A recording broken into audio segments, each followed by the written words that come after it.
Amerikadagi charter maktablari haqida hech eshitganmisiz? Charter maktablari davlat maktabi hisoblansa-da, chuqurlashtirilgan ta'lim tizimi bilan oddiy maktablardan ajralib turadi. Ayniqsa, yangi immigrant oilalari uchun ESL dasturi, ya'ni ingliz tilini yanada chuqurroq o'rgatuvchi dastur aynan charter maktablarda juda ham yaxshi rivojlangan.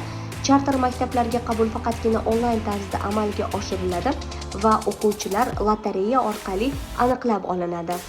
Charter maktabni qidirish uchun Google'ga o'zimiz yashab turgan hudud bo'yicha Apply Charter School deb qidiruv beramiz va rasmiy sayt kelib chiqadi. Ana shu rasmiy sayt orqali apply qilamiz, ya'ni registratsiya qilamiz.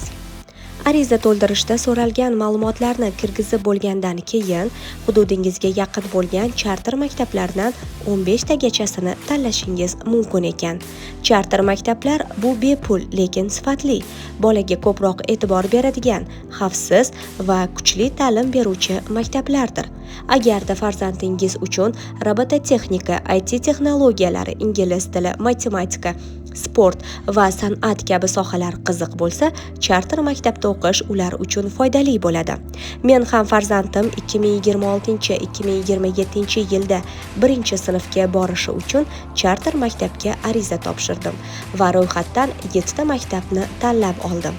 Endi esa uning javobini kutamiz.